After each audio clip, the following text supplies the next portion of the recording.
बिस्मिल्लाहिर्रहमानिर्रहीम। अस्सलाम वालेकुम। टेंथ क्लास के अंदर आज हमने लूप्स डिस्कस करने हैं। तो लूप्स क्या होते हैं? स्टार्ट में जब मैंने लूप्स के बारे में बताया था तो लूप्स के मैंने दो चीज़ें बताई थी कि इसके लिए मतलब क्यों यूज़ करते हैं हम। एक तो हमारे पास ये ऐसी सिचुएशन होती है कि जब हमने क्या करना होता है, नंबर एक ही नंबर को क्या करना होता है, बार बार रिपीट करना होता है। इन नंबर ऑफ़ टाइम्स हमने क्या करना होता है, एक ही नंबर को रिपीट करना होता है।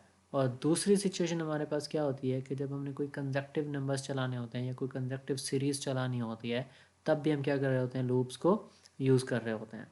तो आज हम फर्दर मतलब मुख्तलिफ़ किस्म के जो टाइप्स हैं, टाइप्स को डिस्कस करेंगे। उन टाइप्स के अंदर टाइप्स में भी काम बेसिकली वही होना है, यही दो पर्पज़ ही होंगे और इन दो पर्पज़ के लिए हम इनको क्या करेंगे, यूज़ करेंगे।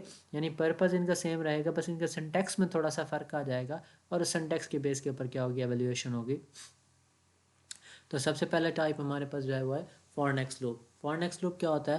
When it is known in advance how many times the loop must be repeated for the next line. यानी आपके पास हमें पहले पता होता है कि हमारे पास लूप्स कितने टाइम चलेगा, तब हम क्या करवाते हैं, फॉर नेक्स्ट लूप को यूज़ करवाते हैं। अगर इसके सिंटैक्स में देखें तो भी for variable is equal to X to Y step Z. यानी आपके पास क्या हो जाएगा कि आप वेरिएबल लिखेंगे और उसकी रेंज बताएंगे कि एक्स से लेकर यहाँ से लेकर यहाँ तक, यानी एक्स से लेकर वाई तक। और फिर स्टेप यानी आप जंप बताएंगे कि इतने का जंप करें, एक का, दो का, तीन का, चार का, जो भी आपकी मर्जी होगी। और नेक्स्ट आपके पास क्या होगा, वो जाते जाते नेक्स्ट एंड में जो आप वेरिएबल या स्टेटमेंट बताएंगे। अभी इसकी इंटरप्रिटेशन में भी थोड़ा सा अगर मैं इसको बता दूं आपको, तो numeric variable name following for is called the loop control variable और loop variable x and y are the numeric constants where x gives the initial और starting value of the loop, y gives the final। यानी x से लेकर y तक से मुराद क्या होता है, x आपकी इनिशियल वैल्यू होती है और y आपकी एंडिंग वैल्यू होती है। और z आपके पास क्या होगा, followed by the step gives the increment in the x to y। यानी आपके पास क्या होगा, x से y तक का जो इंक्रीमेंट वगैरह हो रहा होगा वो इसके थ्रू हो रहा होगा। x, y और z आपके जो यहाँ हैं वो आपके न्यूमेरिकल वेरिएबल्स हैं, जिसके अंदर आपके पास कोई नंबर्स होंगे, ये 1 2 3 4 इस तरह के टाइप के। नेक्स्ट हमारे पास इसकी थोड़ा सा अगर हम एग्जाम्पल के ऊपर फोकस करें तो एग्जाम्पल में क्या कहता है, लेट्स एग्जाम्पल में हमारे पास क्या कहता है, let is consider a program that prints the sum of the following series. यानी आप देखें कंसेक्टिव सीरीज है, 2 4 6 8 से लेकर 100 तक के नंबर्स को मतलब इसने सम को ऐड करना है। अब यहाँ थोड़ा सा गौर से देखें तो एक सम हो रहा है और एक कंसेक्टिव नंबर है, रेपिटेशन बिल्कुल मतलब आपका एक सीरीज़ जो है वो सेम है, 2 के बाद 4 4 के बाद 6 6 के बाद 8, यानी एक सीरीज़ है और सीरीज़ का सम चाहिए हमें। तो एन हमने क्या कह दिया, 10 में एन को हमने क्या कर दिया, 0 से इनिशियलाइज करवा दिया। और फार को हमने क्या कहा, फॉर 1 इज इक्वल टू 2, 1 मतलब 1 इज इक्वल टू 2 200। यानी आपके पास फॉर पहले जो वैल्यू बने वो 1 से यहाँ तक स्टार्ट कहाँ से होगा, वेरिएबल में आपके पास 1 आ जाएगा और 2 आपकी स्टार्टिंग वैल्यू होगी और 100 आपकी एंडिंग वैल्यू होगी, 2 से लेकर 100 तक। और नेक्स्ट स्टेप किसका लेना चाहिए, 2 का स्टेप लेना चाहिए। यानी जब 0 कर लेगा तो फिर 2 पे चला जाएगा, जब 2 को कर लेगा ऐड तो 4 पे, और 4 को जब कर लेगा तो 6 पे, यानी 2 का स्टेप। और n is equal to N plus one, यानी एक step n is equal to N plus one से मुराद ये क्या है कि एक स्टेप क्या होता जाए, बढ़ता जाए। और जो एक्चुअल में वो स्टेप लेगा वो स्टेप आपका 2 का होगा, लेकिन एक नंबर बढ़ जाएगा, यानी n is equal to N plus one. और नेक्स्ट वन जब नेक्स्ट वाले में आएगा तो वो सम ऑफ सीरीज आपके पास क्या हो जाएगी, n हो जाएगी। आप यहाँ पे n is equal to N plus one की जगह पे आप sum is equal to sum plus i भी लिख सकते हैं या सम प्लस वन भी लिख सकते हैं। फिर नेक्स्ट हो जाएगा, नेक्स्ट में करने के बाद आपके पास क्या हो जाएगा, print is equal to sum of series में जब भी सम ऑफ सीरीज़ में जो भी वैल्यू होगी वो आपके पास यहाँ पे जो जहाँ से जो भी कैलकुलेट होगी यहाँ पे आपको शो हो जाएगी। अब यहाँ पे अगर देखें तो 0 है, 0 वाले में तो क्या होगा, 0 से लेकर 100 तक 0, ये वैल्यू क्या हो जाएगी, ट्रू हो जाएगी। और आपके पास क्या हो जाएगा, 2 का स्टेप, 2 के स्टेप में आपके पास क्या हो जाएगा, 2 आ जाएगा, 2 0 प्लस 2, 0 प्लस 2, यहाँ पे आपके पास क्या होगा, ये वैल्यू आपके पास क्या होगी, यहाँ पे 2 ऑलरेडी आया, मतलब 0 होगा तो मतलब 0 ही होगा।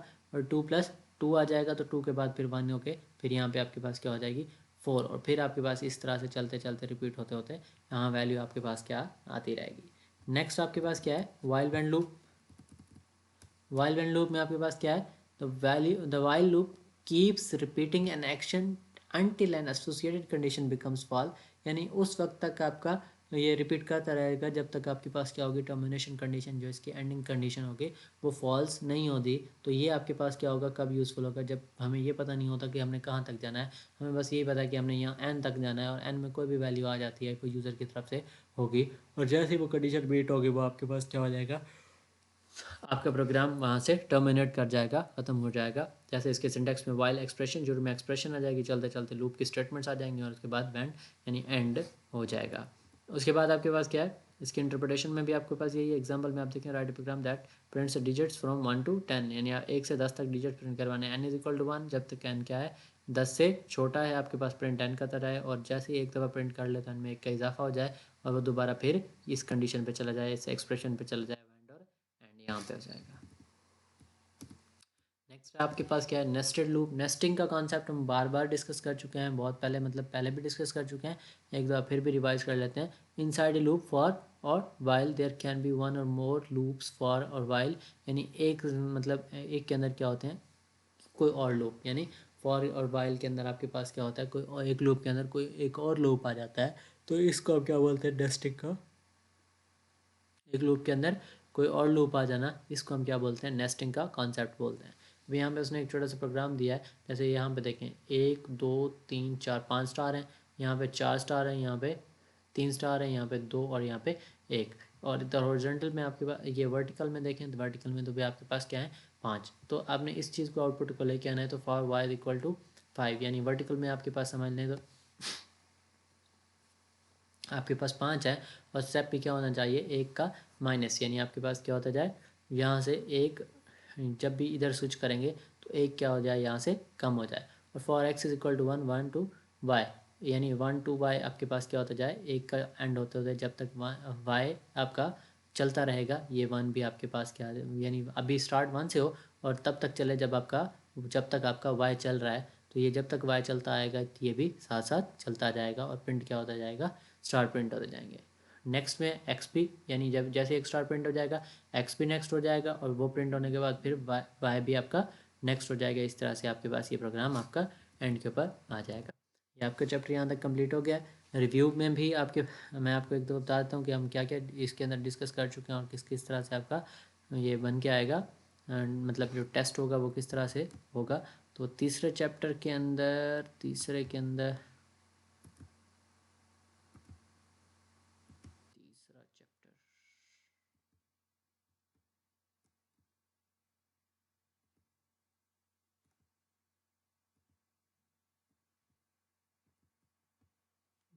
दूसरा आ गया, तीसरा, हाँ जी, इसके कंट्रोल स्ट्रक्चर से हमने पढ़ा था, कंट्रोल स्ट्रक्चर का ये हमने इंट्रोडक्शन है तो इसमें भी होगा। यहाँ से बस ये अनकंडीशनल और कंडीशनल ये दो चीज़ें होंगी, ये यहाँ से 3.2 टॉपिक आपका नहीं हो जाएगा। ये आप अपने बुक्स के ऊपर भी निशान लगा लीजिएगा। यहाँ से ये कुछ नहीं है,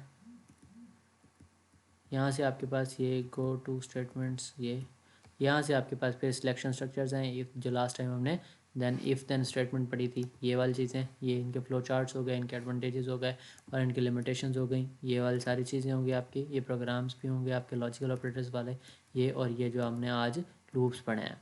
ठीक है, ये आपका अब नेक्स्ट क्लास के अंदर आपका टेस्ट होगा थर्ड चैप्टर का। थैंक यू एंड अल्लाह हाफिज़। ये आपने ये एक्सरसाइज लाजमी देखनी है, एक्सरसाइज लाजमी होगी।